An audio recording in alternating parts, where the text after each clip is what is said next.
Please welcome the 5 nominees for Outstanding Director of a Feature Film by the Directors Guild of America.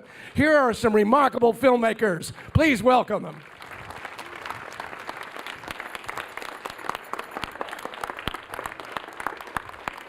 Greta Gerwig, Lady Bird. We have Chris Nolan from Dunkirk.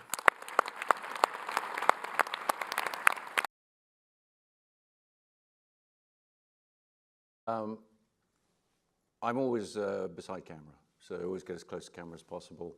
I don't use chairs. We don't tend to have chairs or a video village on set, so we tend to just try and keep the energy moving. So I tend not to sit down during the day. So, and I'll stay right by camera and try and watch with my eyes what's going on and take in as much as I can that way. I wear a little UHF monitor around my neck so I can just check framings or use the one mounted on top of the camera, but basically I stay by camera. When you were dealing with certain issues like being in those airplanes, I know that the airplane had a double seat in order for you to be able to photograph. Where were you able to position yourself to watch Thomas Hardy do what he did? Well, I mean, very different for different setups. So sometimes I could be in the plane running the camera, sometimes we're on the ground waiting for the actor to come back from a sortie and then watch the tape with them. And most of the time we were in an Aerostar, which is a very fast twin-engine plane, following the planes with my DP and our aerial DP and an amazing pilot, Craig Hosking, who was effectively operating the camera using the plane. So he would literally steer and frame using the plane, which at times gets a little bumpy. And when you were in the water, literally, for example, in the scene we just saw, if you were wanting to be able to get as close to, for example, Whitehead's performance, where were you there? We were in the water. I mean, we spent a lot of days just floating around with the actors and in and around it. And Hoyte van Hoytema, my director of photography, had been really, really keen to break down the sort of barrier. You know, traditionally in photography, you're out of the water or you're under the water. It's very difficult to sort of be on it. And so he had these sort of wet bags designed that we could put an IMAX camera in and we could basically use a boogie board or a noodle. We float around on noodles and had the camera on a boogie board, kind of, so you could dip the lens below or be there and be right there with the actors floating around. So yeah, I mean, it was a lot of fun actually. I mean, at first it was sort of daunting, but then when you do it day after day, you get better at it. And I think everybody found it very challenging, but I think kind of enjoyed it.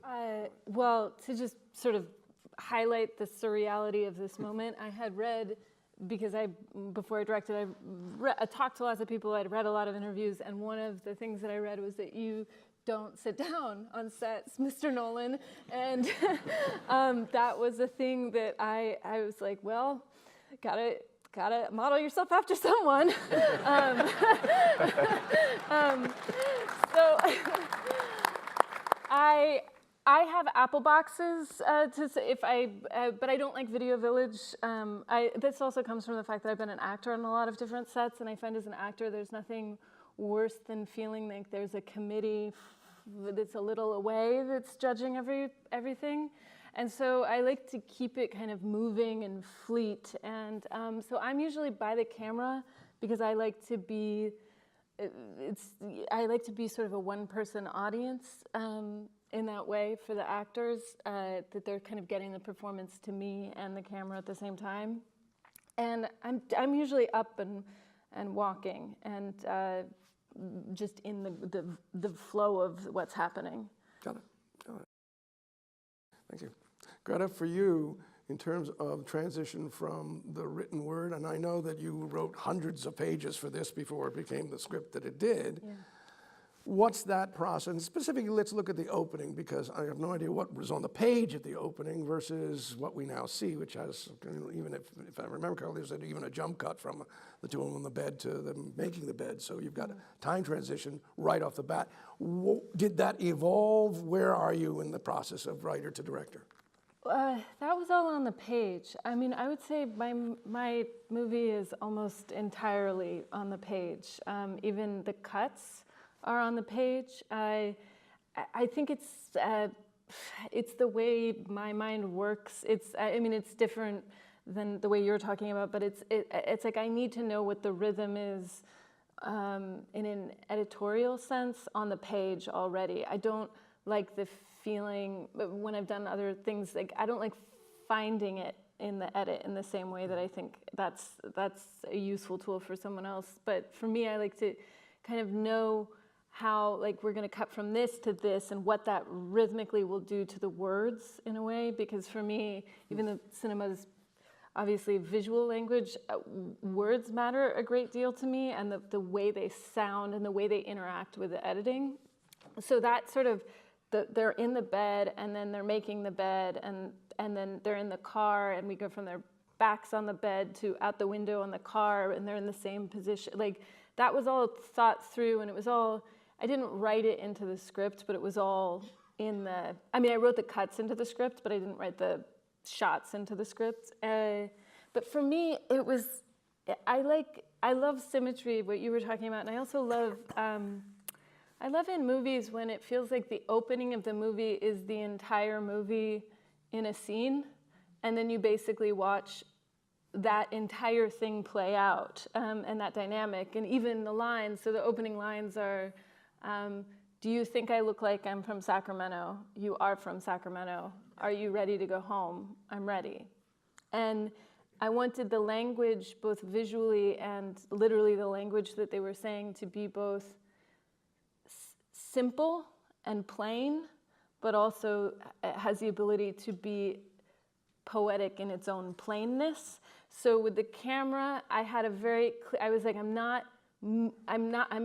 want it to be static as much as possible. I mean, I was influenced by various things. I want it to feel like photographs, like presented, almost like in like a triptych or a nativity scene, or like it sort of unfolds in front of you in that way. And yeah, that opening, I always knew that those were the first lines, and I always knew that them in bed together, sleeping, was this first moment of them being able to be sweet with each other when they're unconscious. Now, you're hearing this as a writer, you're hearing this in your mind, Yeah. You're visualizing it, you've even written it down in terms of the structure of it. As you now bring in your actors, even in that first scene, for example, the scene in the car, and you do this a lot, the overlapping dialogue that happens in terms of the way those performances are there, because it's that familiarity, and that's what we do when we're there. How does that evolve for you now as a director, having heard this as the writer? It's, well, all the overlaps are written in. I mean, I spent a lot of time reading plays, actually, when I was growing up. Yours. This is just my, this is all really crazy for me. But there's a playwright I really love, Carol Churchill, who does great overlapping dialogue, and the way she indicates overlapping dialogue with there's a slash, and then you're like, this person starts while this person finishes this line. Like, that sense of creating a cacophony deliberately is something that I've always loved. And I think it was a love of theater and reading and watching plays that I was interested in trying to make that deliberately. And then, but once the actors do it, it does become something different, as it should. There's nothing, it's like I hear it in a rhythm in my head, but it has no personality. It only has rhythm. And then when an actor does it, it transforms, and it's like, it's almost as if you recognize it, but you've never met it before, and that's when it feels right. It's something familiar, but somehow it's not what you could have imagined.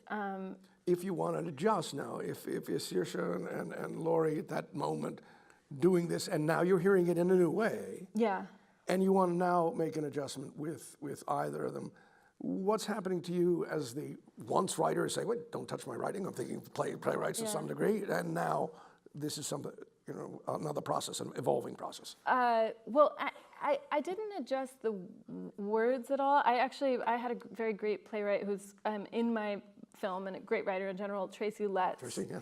And he said to me, I was doubting something one day, and he said one of the best things to me he said, "Can I give you my 2 cents?" And I said, "Yeah." You're Tracy Letts. And he said, "You have to trust the person you were when you wrote it. You're actually not the same person anymore. And it took you a long time. And actually, now you have to direct it. So if the words aren't working for you anymore as a director, you need to take that into account, but like respect the person who wrote it." And that was a very helpful way to think about it. And in terms of adjusting actors, I think for me, I never want an actor to feel like they have to hit a target that's in my head.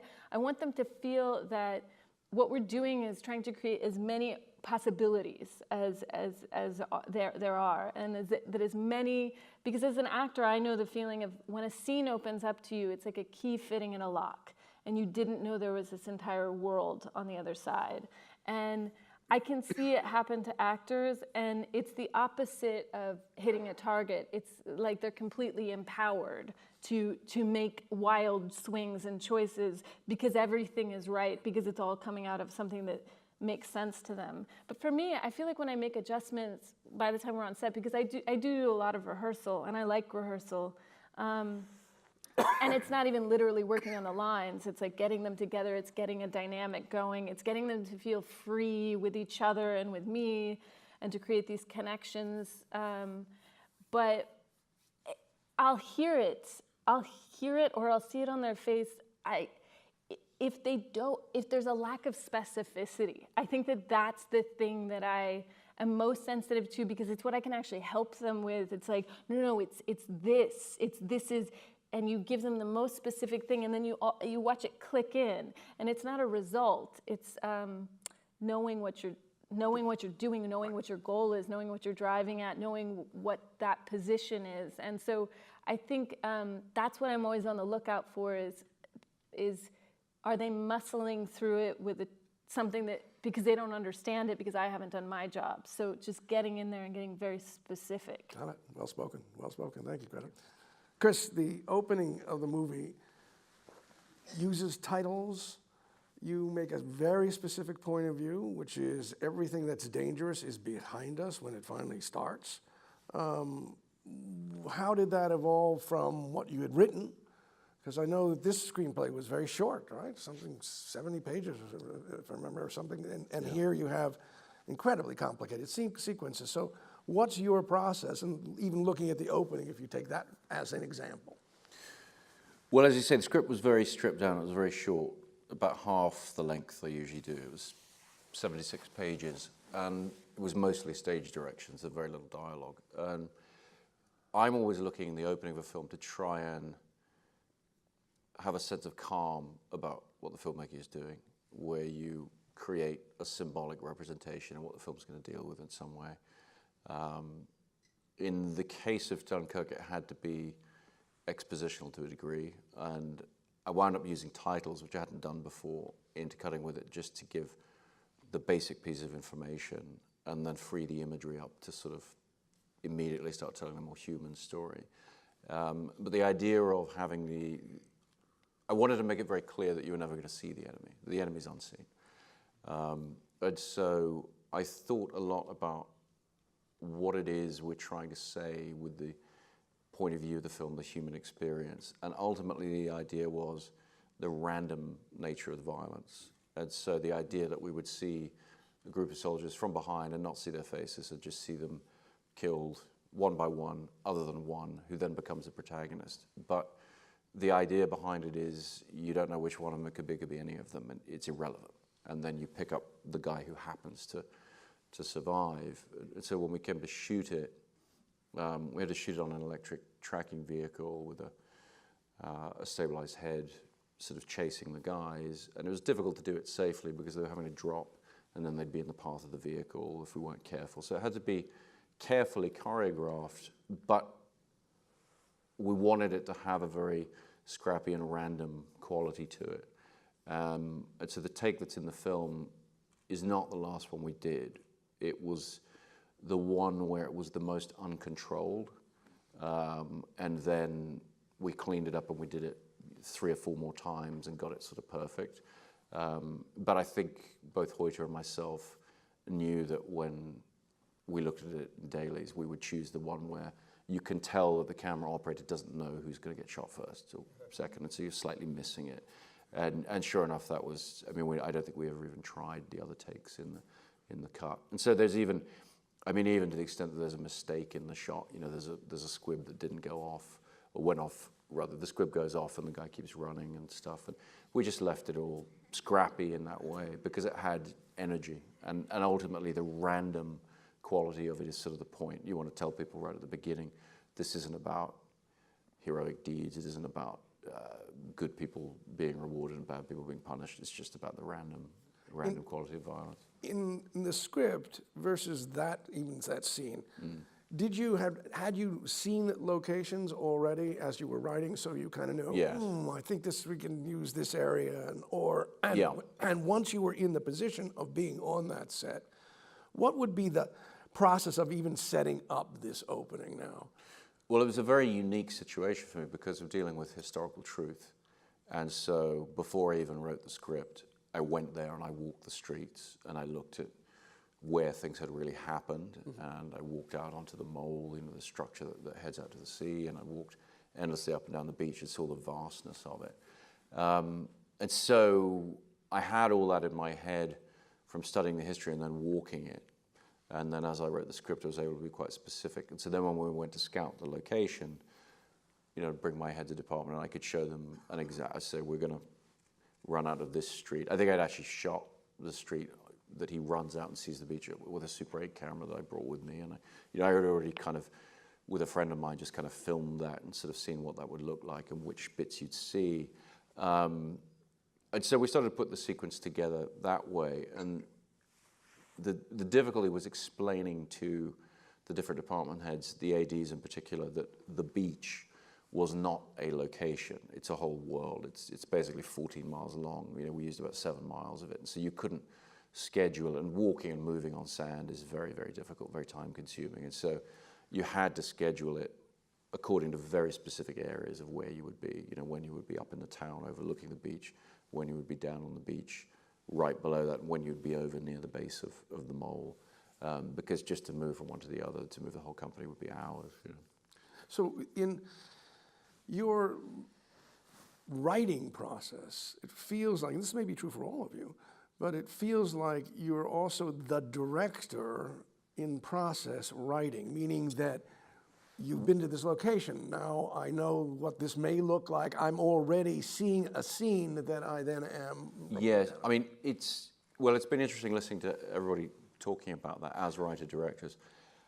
I started working in no-budget films. You know, my first film cost $6,000. And so I wrote only what I exactly knew how I could film. I wrote exactly what I had access to. I wrote to this apartment and this restaurant where I knew I could get a couple hours shooting time and everything. And then as budgets got bigger and as I progressed as a filmmaker to larger things, there became a point where I have to not do that. I have to sit down and I have to write things that I don't know how to do. I have to write things that are going to challenge all my heads of department, challenge me, things that I really don't know. Because the more experience you get, and at this point I've made films up mountains and underwater and in wilderness and in cities, and you know, and so it becomes harder and harder to sit down as a writer and say, exterior, it's snowing, because you know, oh, for God's sake, you know, all of, you have this wealth of experience that just tells you you shouldn't do it. But, so you sort of, you know, reach a point where I just had to say, no, I'm going to write things that I literally don't know how to film. I have no idea how to film them, and then we'll figure it out. And the advantage of the larger budgets that I've been working with over the years, I mean, you never have enough time, you never have enough money, those things are all the same, but you do get more preparation time, you get more R&D time, if you like. You get more time to sit with your group of collaborators and throw ideas around about, okay, what possible ways are there to do this? You've got to do that all up front, because once you're shooting, it's the same as on a tiny film. You just don't have enough time, and whatever experiments or decisions you made months ago, you have to stick by them. What were some of the challenges that you recognize either beforehand or during this pre-production that I don't know how we're going to do this? Well, I mean, you know, I've done extensive aerial work before, and I've done a lot of work with large extras counts before this film. So those were things that you know, they frighten you a bit, but you know, okay, we'll get through it. There's a way to do it. I know the people who can help me, and my AD team can help me put that together and wrangle that. Boats I had never done, and you know, I called Ron Howard, who had just done a film on the water. I'd met at one of these events actually, and he gave me a lot of very useful information about what to do and what not to do. And What were some of the things you learned? well, some of the things were confirming things that I had already slightly supposed, which is it was basically about the use of tank work versus the open water. Because one of the things I started to notice in films is when you do daytime tank work, the tank doesn't seem to help you in the slightest because you're having to use visual effects to put the horizons in.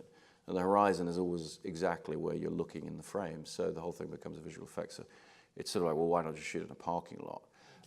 And Ron very much confirmed that. He said where you need the tank work is for night work. He said because going on the open water, there are ways to do it in the day. You could put a good team together. We had a terrific team of people. We were able to shoot the vast majority of the film on the open water.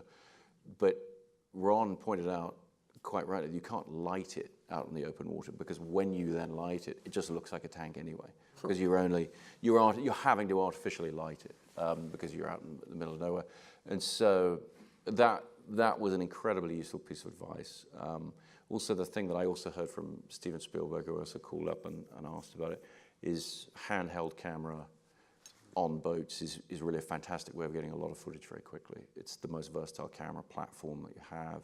The difficulty we had is we were shooting 65mm, but I have this very strong Dutch cameraman who was prepared to just pick the thing up. And I read recently that the Dutch apparently are the tallest people on the face of the earth. So he's a very big, strong guy, and he just did an incredible job out in the open water. When the tank, you know, there are a number of times where the soldiers are caught almost drowning inside these vehicles and these boats, and there's water in the scene. Yeah. How, I mean, that was new, I suspect, for you. How were you handling and what did you learn how to do these? There were a variety of different approaches taken from having a set that would submerge into a tank or having a set piece that would roll down underwater. We had various different gimbals and gags, and you know, we had a lot of resources making the film, but quite a lot. The budget was quite a lot lower than you would really comfortably want for a film of this scale, and it was really because we had no Americans in the film, so we didn't really feel we could go to the studio and ask for the full-on, you know, tentpole budget. So we did the film for, I mean, about a third of what we would usually spend on something of this scale. And what that meant was we had to come up with ways to, you know, simulate. I mean, in the scene we showed earlier, you know, there are various angles of a destroyer with guys on it, you know, sinking below the water. And what we wound up doing is designing and building set pieces to do that were forced perspectives. So we had to plan the camera angles exactly, and we literally built the set piece itself specifically for 3 or 4 different camera angles where it looks perfect from there, but if you pull the camera back from it, it looks small and ridiculous and silly. So it was things like that we wound up developing, these kind of in-camera approaches. And the actors, when they're in a position, and I want to talk about casting next for all of us, but when they're in a position of, you know, almost drowning, what's happening here? What's the safety precautions and what's the dive? Well, the safety aspect is extremely tricky because the difficult thing with water is it's very, very deceiving. The danger, when you go up in planes, everybody's so aware just on an instinctive level of the danger. With water, everybody will happily swim around, and then you start seeking the set, and your brain, you'll panic very, very quickly. It's a line you cross. Like you're fine, you're just having fun, and then there's this moment of sheer panic. And so we had to plan very carefully how we were going to put actors and crew members in that position. I say crew members very emphatically because, of course, huge amount of attention is paid to the actors and the safety of the actors because they're right there and everyone's looking at them. We had to be thinking about, you know, the electrician who's over there wearing a scuba tank who needs to be protected, and things like you have to think about, okay, if you're interior on a stage, what happens if the generator goes out and you're in the dark? It would be, so you put luminous panels in and things like that. And the thing we wound up coming up with that made me comfortable about filming in that way was that all the ceiling panels, we we wound up building them in a very lightweight plastic. It was actually something I developed on Inception for where we had to shoot a lot of actors in a van that was underwater. We made these very lightweight plastic panels, and they're just attached by Velcro. And so you can be, you know, the water could be right up there, and if you have any trouble, you just push it. And it's very light, so there's no barrier there. Right. So it looks substantial, but there's no actual, there's nothing that would actually hold you down. And you show people that when they come onto the set, come on. But it's water is, you know, extremely perilous. It has to be done very, very carefully. And not talking about your leads, because obviously you have wonderful actors that we well know, and I suspect asking them to do the part is where you are. But I'd like to talk about audition process, where you're casting people that you need to meet, and what your process is. I don't know if that happened with Finn Whitehead or some of the boys in the piece who are at least new to so many of us. But what is your process when you're meeting an actor? What do you do? How's it go? If I were an actor walking into your room to get the part of the moderator, what would it be like? What would you be saying? Well, you'd have it sewn up. 27 years. On Dunkirk, it was a very different experience for us. We got to do it in a very old-fashioned way because we were looking for unknowns in the leads and people of the right age, people of the age that these soldiers really were when they were sent off to fight. So we were looking for 18 and 19-year-olds. So it was people who didn't have agents. It was, you know, Tom Glencarney dropped out of drama school to do the film, you know. So we were looking at thousands of people on tape and then hundreds of people in the room. And when in the room, talked about that. When you decided, I like this person, I'd like to... We've worked with the same casting director for many years, John Papsadero, who's a terrific casting director. And he's, one of the things I love about John is he's very good to the actors. I think walking in and doing an audition is one of the most terrifying things I could imagine doing, and my heart goes out to all the actors who walk through that door. But we have to get through massive numbers of people, and so John lets everybody know up front, you'll come and it'll be one read, 5 minutes, done, and then you're out. And that's how we do the first round, so I can see many, many people. And then we bring people back. We take a little more time over it, but we still try to be quick and efficient to see as many people as possible. And then as you start to hone in the case of Dunkirk, as we started to hone in on our key choices, we would bring them in groups and have them read the scene together and then try different combinations of them, have them take different parts, look at that combination. And over a period of weeks, we gradually settled on the combination we liked. So there weren't a lot of scenes that happens. I mean, one of the scenes, I guess, is in the last boat that they're in, and that would allow that. What made you decide on, I guess it's Whitehead, Finn Whitehead? Finn Whitehead. What said to you, this is the actor for me? Well, in the case of Dunkirk, you're looking very specifically for a visual sense of empathy. You're looking for a performer who you can immediately care about and worry about. Because when you see him for the first time in the film and he's getting shot at and he's reacting to it, you have to understand immediately that this is not somebody who's going to go out and win the war single-handedly. This is just a human being, a kid, that you need to care about. And so you're just looking for that openness, that quality that movie stars have, that just will take the audience on whatever their emotional journey is. And it's not the same as naturalism or documentary realism. There has to be, great actors have this very mysterious quality of empathy that they draw the audience in with. And the choice on him? Sorry? Did he have that for you the minute you met him, or did? Yeah, very much. I mean, I think you often feel that the minute somebody great walks in, you feel that quality. It's then a question of, is it the right presence? You know, does it fit the part, essentially? And that's why it's so heartbreaking to watch actors audition, because 90% of it is before they even walk in the door, in terms of what your preconception is about, what they're having to fit in with in order to get the part. Choosing the boys on the boat, Rylance's son, yeah. And George, what was the process there? Were they challenging? Were you seeing repeatedly? What happened there? Very much the same process, because we were looking really for characters about the same age. And Barry Keoghan, sorry, I've been mispronouncing his name for years now. But Barry Keoghan, he looks younger than he is, which is a tremendous asset to him and to us, so he could play 16-year-old, even though he's a few years older. But very much with this project, it was about how do you feel, even just looking, what's the presence of these people? They don't say a lot. They don't talk a lot about who they are or where they've come from or whatever. So it's really about how you feel about them almost visually. What do they get across in terms of, in Barry's case, it was really a sense of, I think, naivety, you know. Well spoken. Greta, you've been in that situation too, of being auditioned.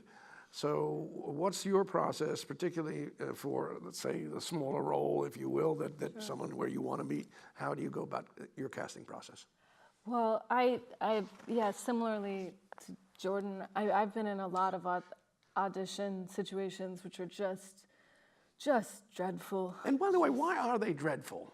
Oh, they say, well, you better be a good actor if you wore overalls.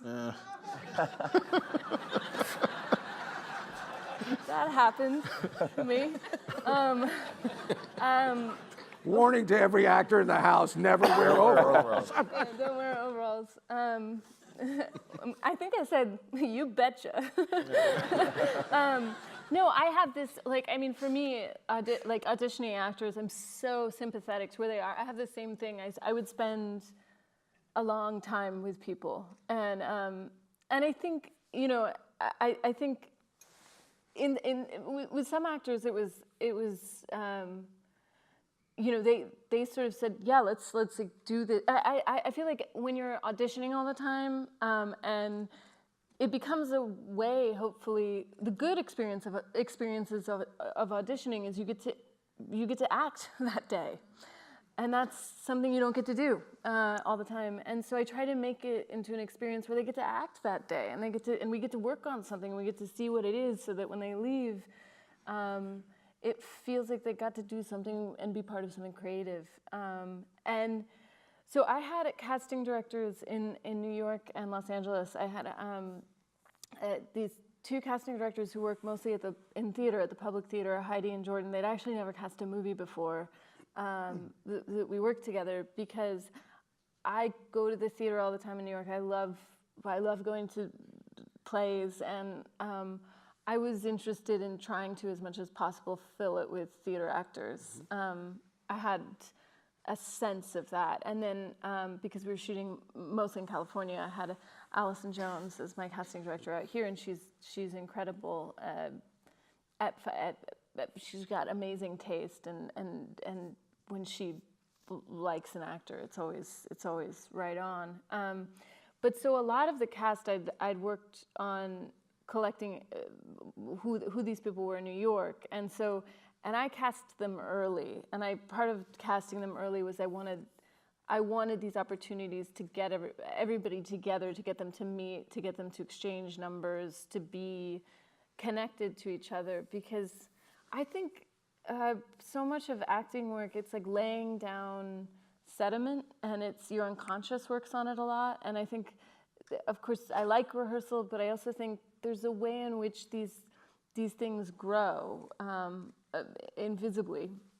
So I tried to cast as much as possible early, and then with parts that were coming in for a day or two, I think that's the hardest thing to do as an actor. I think it's the hardest thing to audition for. I think it's the hardest thing to come onto a set and do, because you're stepping into a place where everybody knows each other.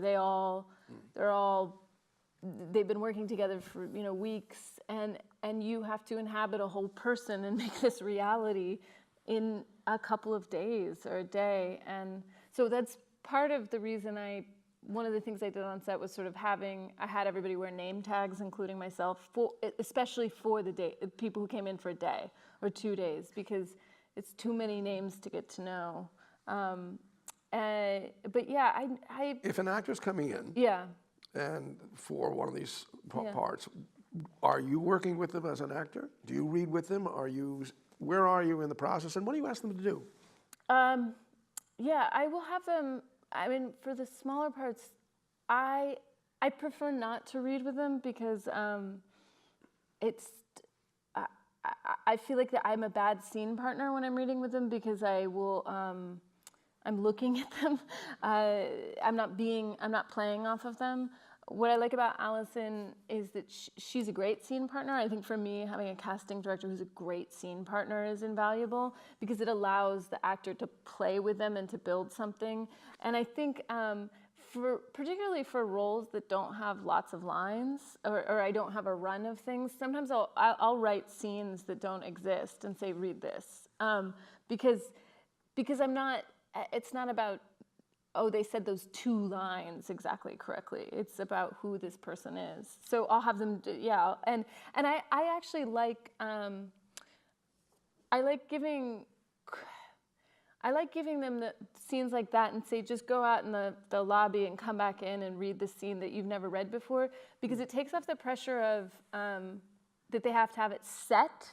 It doesn't make it a performance. They're not performing it for me. This is not what they worked up over a week of agonizing in their apartment, which I know what that is. I like to I just want to see them work. I just want to see their minds work. I want to see their sort of creativity work. And I think the other thing that it relieves for them is the need to either feel like they're off book completely or approximate it, because I don't like it. I don't like approximation.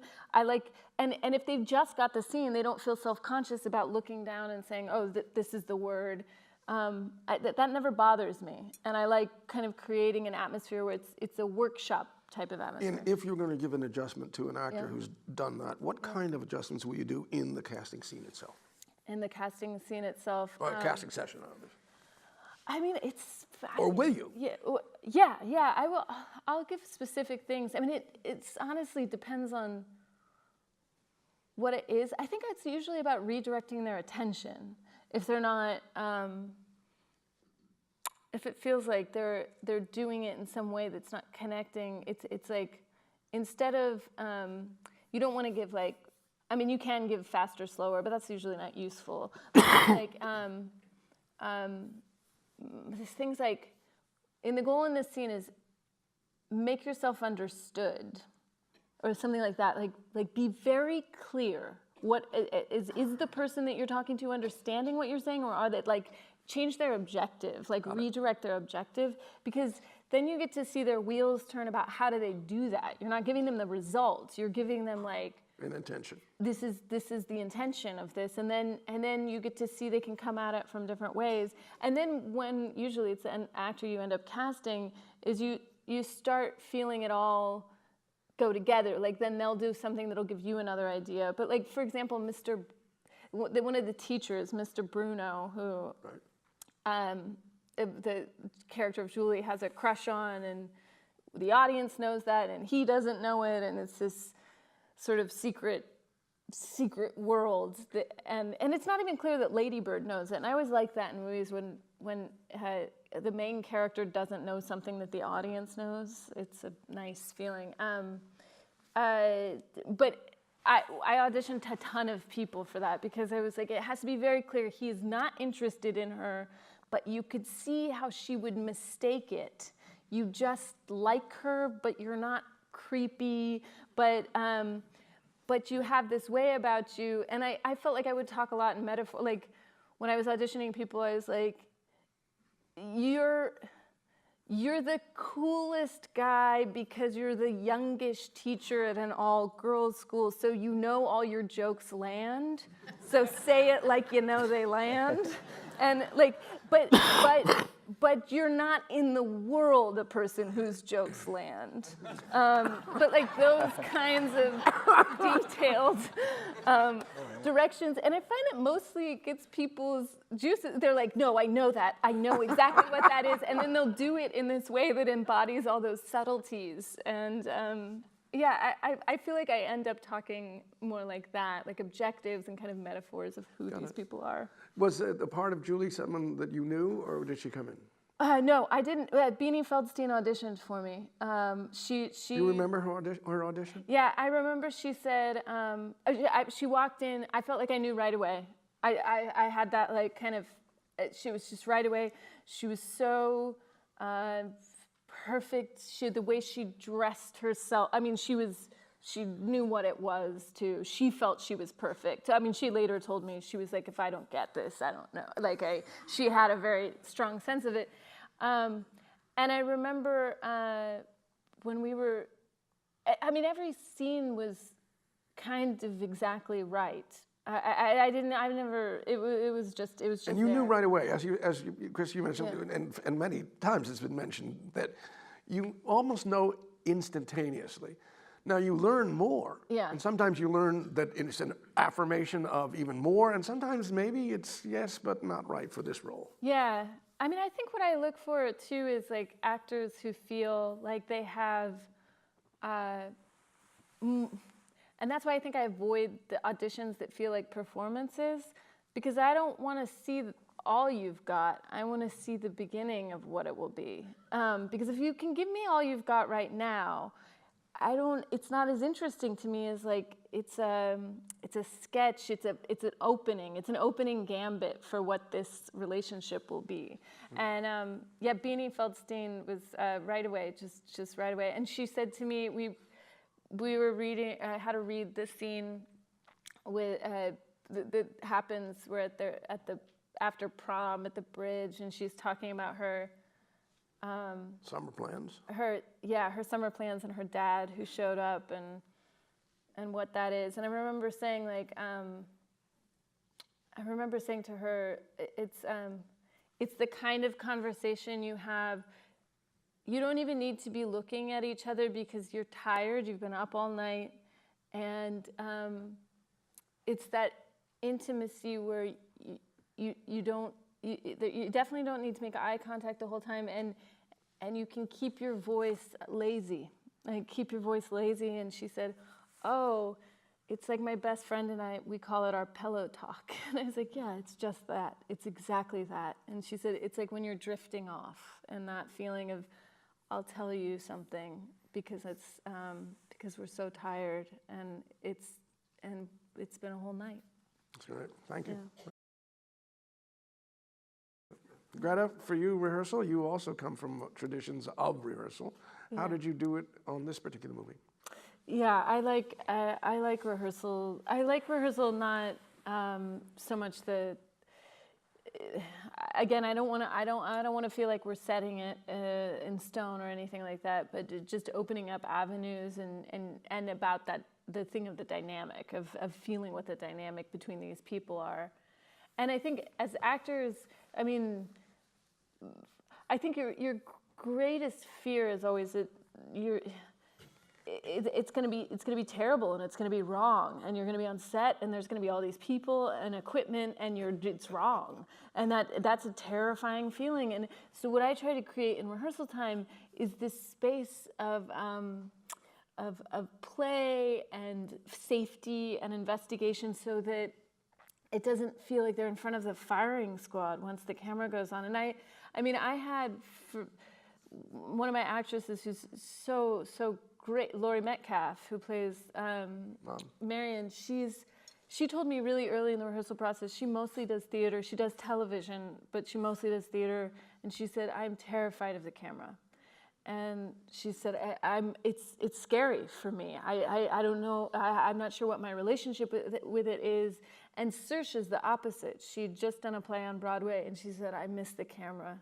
Oh, I miss knowing what my and so they were coming up from totally different places. And then I was lucky where like Tracy Letts and Laurie Metcalf, speaking to family dynamics, they'd known each other for 30 years in Chicago because they're both part of Steppenwolf, but they never actually worked together. But they had 30 years of history. Yeah. And I think but since Saoirse was not, how did she get to be part of that family? What did you do? Well, she was in a play in New York, and I started being able to have these rehearsals, these sort of casual rehearsals where they'd start building that. And Saoirse, I mean, she's as a person able to just cut through, and there's not a dishonest bone in her body, and she's also, I mean, she's very. She just folded straight into Laurie and Tracy. But yeah, I mean, with it, like in terms of holding a space, and it's like I never needed Laurie to be a different actor. I knew right away. We did camera tests with Laurie, which it's not rehearsal. I was just having her walk around the set, but I wanted to look and see how it worked, and there was something just cinematic instantly of her just walking from the washing machine over to the sink. I was like, that's a movie, and you're saying so much, and you're not doing anything, and so sometimes the actors aren't, they don't know how well they're working with for her, she didn't know that it was already creating an alchemy that was tremendously exciting. In the rehearsal, would you specifically be working on scenes, or would you work on scenes that in fact didn't even exist in order to create something else, as I see did in certain casting situations? I would do both. I would work on scenes that didn't exist. If people wanted the biographies that I had invented, I would give it to them. If they didn't want it, if it didn't help them, I'd be like, all right, you don't want it. But I would, But that was part of your homework. What? That's part of your homework. Yeah, and I created, I know as an actor it helped me, I created reading lists for everyone, movie watching lists for everyone, playlists, biography, anything that, because I think loading up with everything that you possibly can it's always been helpful for me. And like with Timothée Chalamet's character in the scene, I had him watch My Night at Maud's, because there's a character of a young man talking very confidently at a woman about all of his ideas, and to me, it's like, that is that guy. He existed then, he exists now. He's not bad, but he's just young and really certain. And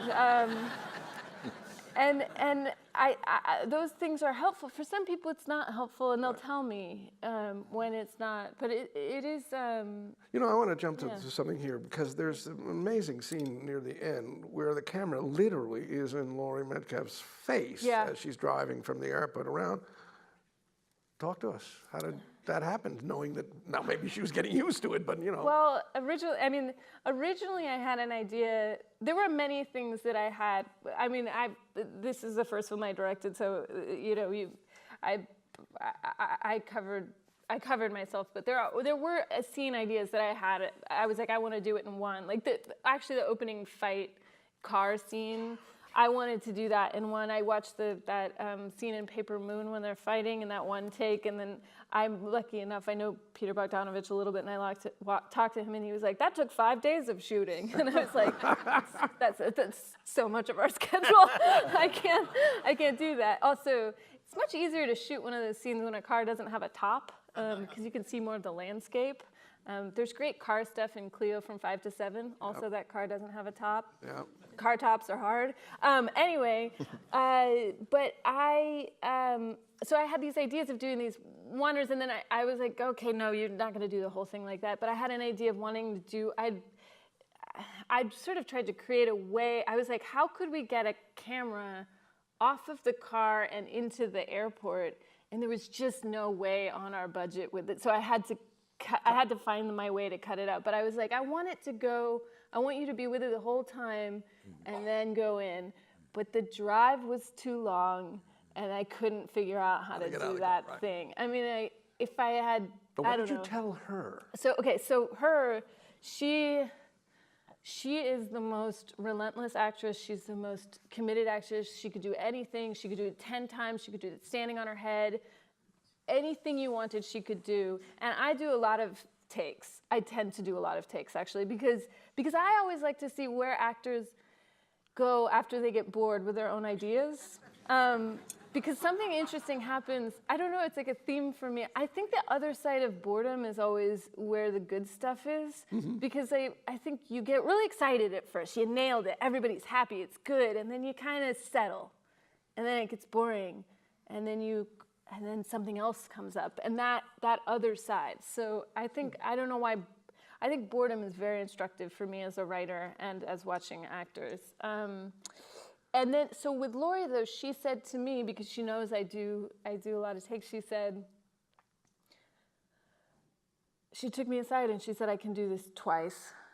I think I can only do this twice. It's too hard. She's got kids. She just was like, I have to drive away. She didn't even need to explain to me why she could only do it twice. She said she could only do it twice. And then,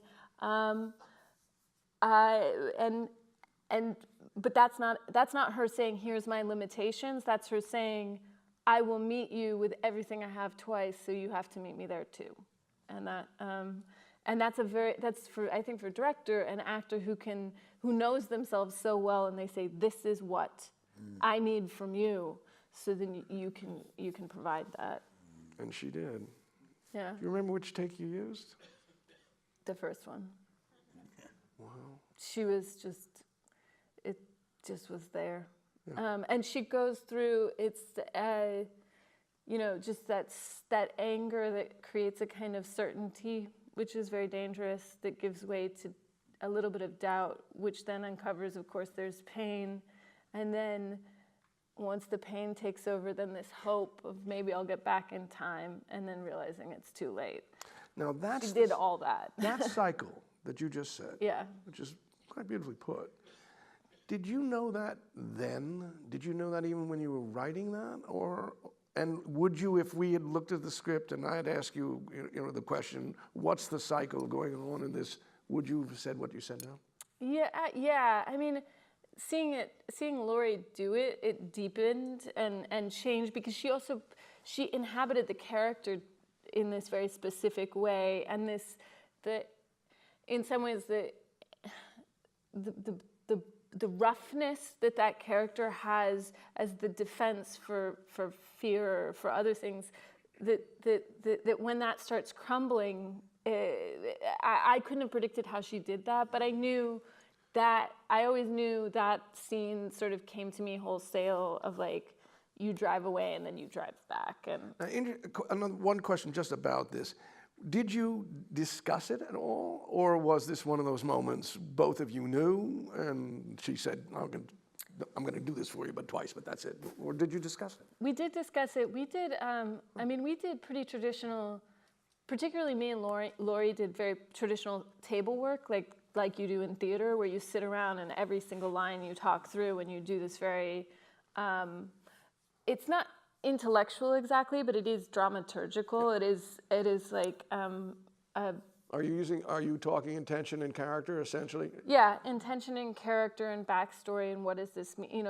And she's very comfortable with that kind of work, and she likes that kind of work. So we talked about it in that, and she knew that for me, I never wanted. I wanted to be careful that the emotional climax of the film was usually an aggregate. I didn't want it to happen on screen, but more like the rush of moments all together would give you a feeling. But that moment, I was like, that is the moment on screen. It's not happening in the hearts and minds and the vision of the audience. It's happening for this character at this moment. But we have to earn that, because I'm not doing that very many times. Most of it, I wanted things to happen for the audience that weren't happening for the characters, if that makes sense. And in that moment, I needed it all to go together. So she knew that, and so she knew what was coming. I remember she said to me, she's like, it's like hanging over me. It's like a guillotine somewhere down the schedule. But I mean, I would do things like, to speak to just dynamics too, of just on set and how that becomes its own ecosystem. Like the opening scene of Saoirse and Laurie fighting in the car, I scheduled that for the second to last day of shooting, because I was like, I just had this sense of they'll be so locked into each other by that point that they will have each other's rhythm so nailed that you will feel like you're cutting into the middle of just life. Got it. As it unfolds. And I just knew that no matter how much we rehearsed, there's no substitute for those long days and hanging out and what that becomes. That did evolving. Chris, for you, rehearsal, and did you have some on this movie? I mean, it's been different for me on every film. I think you come into filmmaking, certainly as a non-actor, you come in with a quite childish idea of what rehearsal is. The idea that people need to say the lines again and again and again to know what to do. And the longer you work in it, the more you realize it's just about intention. And it's just about making sure that everybody understands what the intention of the line is, what the intention of the scene is. So what I've sort of evolved over time to try and just give the actors whatever they're comfortable doing.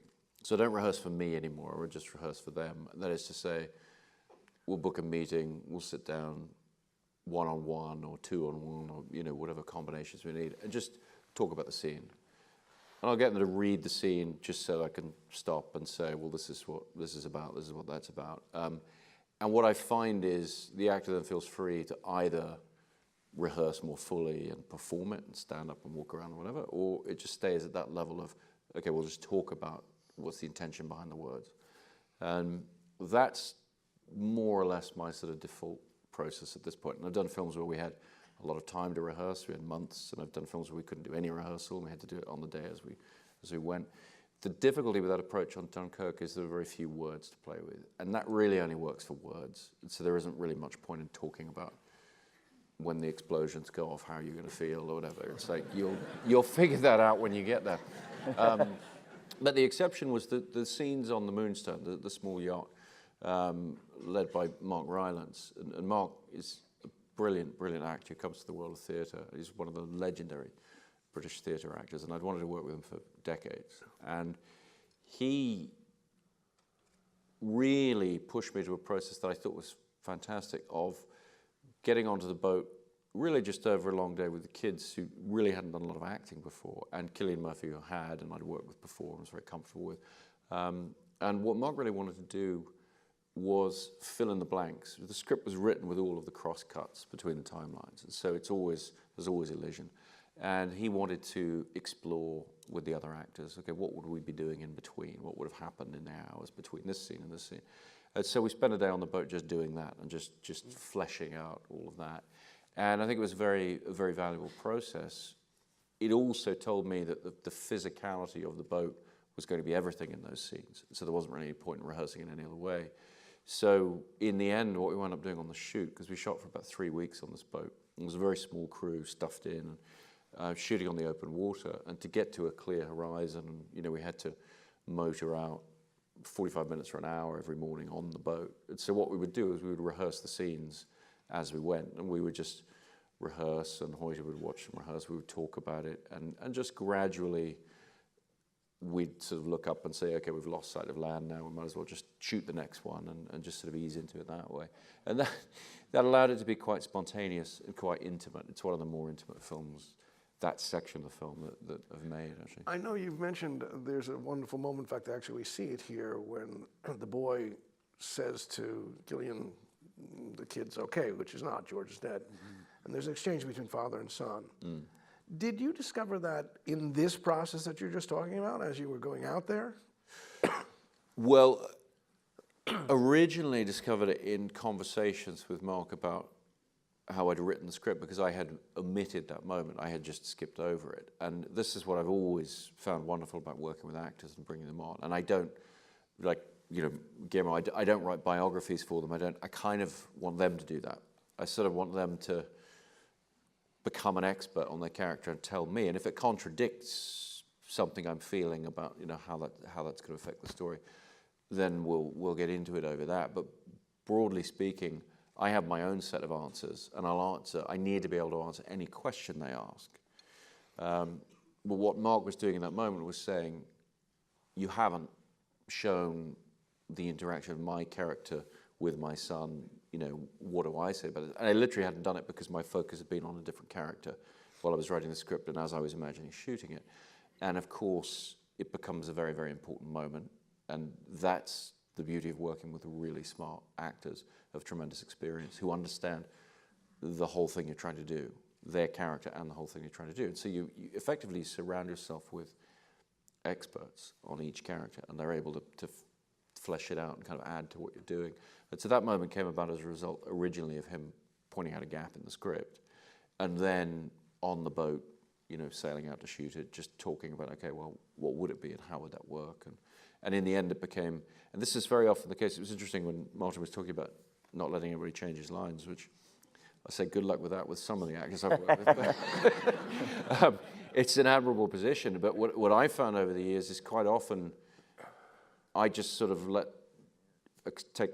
throw the gauntlet down and say, fine, you figure out a different way to say it. And as long as we all understand what's there to be said, the actor's either going to improve on what you've done, or after a while they're going to come back around to the way you've originally got it. And so that moment, for example, he doesn't say anything, but it was very important to have the communication there. And so it wasn't really about, and this is the difference, but I mean, screenplays are just starting points. They're just skeletons of what the film's going to be, and there are things they're not very good at getting across. And looks between people are one of them. I mean, we've all sat there and typed in, he looks meaningfully, or looks at it. It doesn't mean there's nothing there. You have to get there, and the actors will feel something and make you feel something. One of the factors that I could sit with you all now for the next couple of hours, but I don't know if that's fair to any of us here. But one of the factors that I think is an interesting thing for us to look at is the issue of the unexpected and how you deal with it, and how it sometimes becomes one of the gifts in the movie itself. Were there moments when you would say, I didn't expect this to happen? Not necessarily that one, that may have been one of them. But, and I know with an incredibly complex and technical movie that you may not be able to have that happen, but there may be times even within that where you would say, yes, I didn't expect this to happen. We did this, and then something else occurred, and that's what's in the movie. Well, I make complicated technical films, and so they have to be carefully planned. But the structure that we've come up with, the way we've tried to evolve the storytelling method with that, is to plan the things that have to be planned quite carefully, and then allow within that freedom for serendipity. It's one of the reasons why I try to do everything in camera and not use computer graphics, for example, because computer graphics don't allow for serendipity. They don't allow for accidents. It's an animator sort of planning something. It prefers something where you don't quite know how the light is going to fall, or how something's going to react physically, or what that is. And so you find, I think even with the most carefully planned sequences, you sort of find your flexibility there. You find, a playground, an arena in which, people can perform and do things. And so, for example, from shooting anywhere, really, a location or set or whatever, we start at 7 in the morning with just a rehearsal, and I don't tell anyone where to stand or what to do. We just say, okay, well, let's see what this is going to be, And so the challenge for me over the years has been to find a way to be able to always do that, because that's how I started off, is making films where you just have a little 16mm camera and some actors, and you wouldn't know where you were going to shoot until the day before, and then it'd be like, okay, we're going to shoot in this bar. How do we do that? And you'd go in and explore it. And I love that. And I've always wanted to carry on doing that. And so the bigger the film, the less people are willing to accept that as a working methodology. They see it as evasion. So I don't storyboard much, for example, but we storyboard enough to just tell everyone, look, this is not chaos. We have a very specific plan, but there are things I don't want to bother to plan. I'm not going to sit down and write single over 2-shot master. I'm not going to hand that to you every day as if that was some kind of, Rosetta Stone. It's like, we're going to figure this out as we go and have fun doing it. And the one area that I let everybody know in the beginning of every film very firmly we do it is the weather. We shoot whatever the weather. Doesn't matter what it says in the script. Doesn't matter, if it's raining, we shoot it in the rain. If it's sunny, we shoot it in the sun. And we find a way to make that work. And as a result, I've developed a reputation for being very lucky with the weather. And I'm not. We've shot in some of the most appalling conditions, but everybody sort of understands that up front. It's like we shoot right to the point where the safety officer says the wind's too high or whatever, or there's lightning and you have to shut down. But because something magical visually will come from that. And the truth is, if you don't take that attitude, the weather gods will just laugh at you and laugh at your film anyway. You do. So. But it's one of the key areas where the entire visual patina of the film can be defined even by the unexpected. So the specific example I would give in Dunkirk is one of the more important visuals that we actually wound up using in the marketing campaign. Everything was this bizarre foam that spread up the beach, and it looked like snow. It looked like, something very odd. And that was a result of a set of scenes that we shot when we were shut down by weather to the degree that we couldn't go out on the mole set that we had built, and it was being destroyed by the waves. And so we went and we shot some of the other scenes on the beach in really horrendous and miserable and awful conditions. But it provided something that looked amazing that we never would have imagined, and couldn't possibly have planned, and it became a very defining thing in the film. Wow, that's amazing. I remember thinking about, I thought, boy, did they get all that suds stuff? Did they put all that in that? Yeah, it just happened, but I've had that in other films as well, where you just, it's like Martin was talking about earlier, shooting in the fog, or, I remember on the Prestige going to the foot of the mountain, we were shooting out the Mount Wilson Observatory and getting this call saying, don't even bother coming up, it's foggy. I'm like, what are you talking about? Let's get in the car and go and shoot.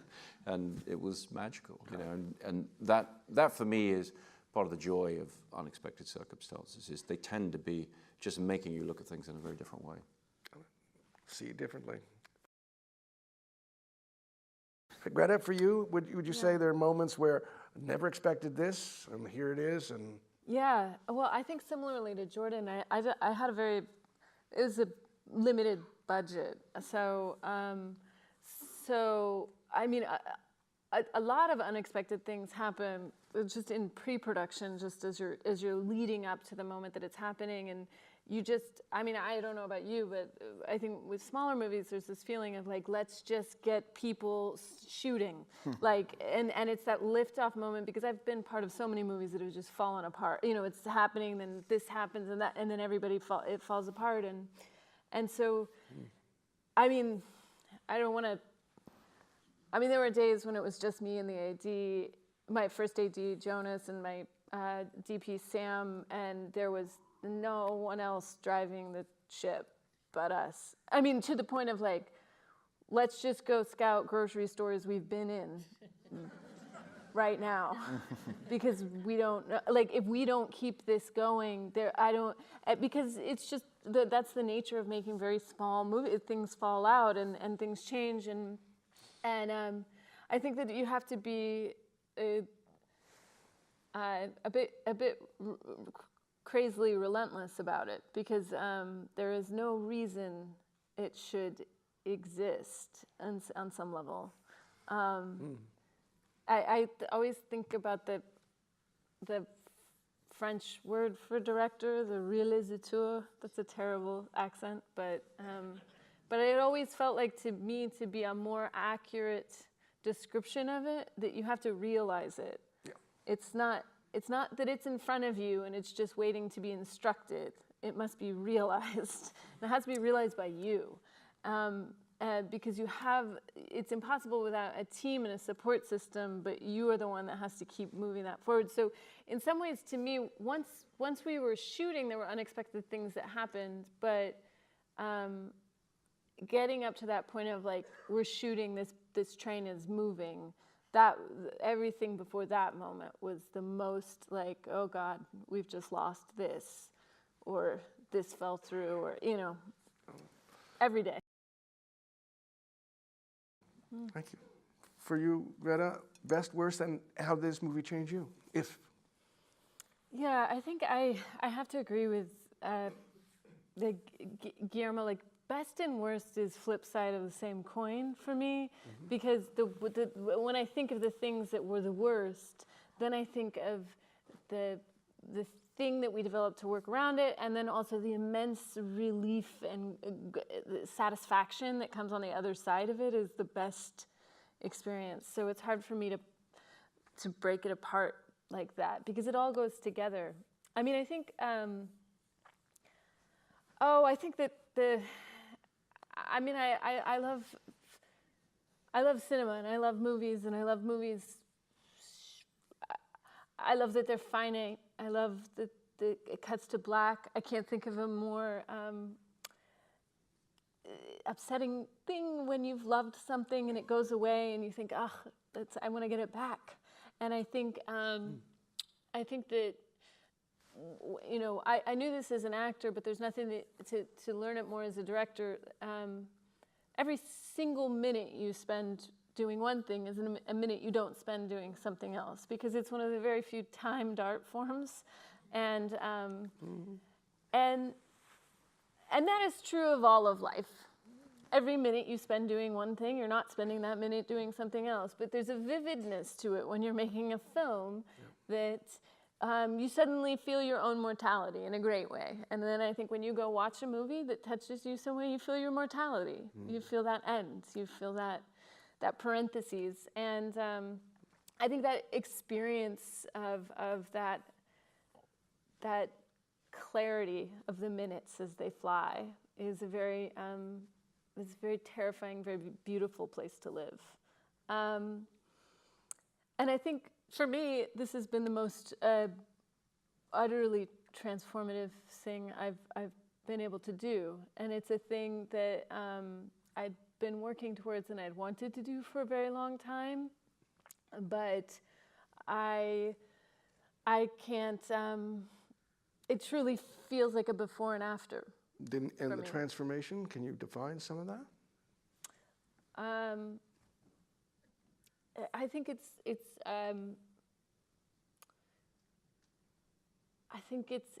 like realizing that you, because we've been talking about you, it's like realizing you have the ability to breathe underwater.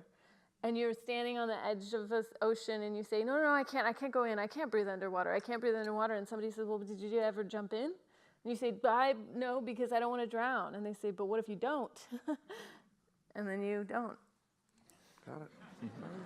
Nicely put, Chris. Best and worst, and how has this movie changed you? Finishing is the best on the worst, always. And as far as it changed me, I'd never done a film about a real life event before, and I don't think it changed me in a filmmaking sense at all, but I think I come away from the experience feeling that I had a very inadequate grasp of history and its importance, and I think a lot of people do, actually. So I think in that sense it's probably changed me somewhat. Well, the work that the five of you have done have changed all of us. We are incredibly appreciative of your spending the time and sharing with us. You are remarkable filmmakers, and thank you.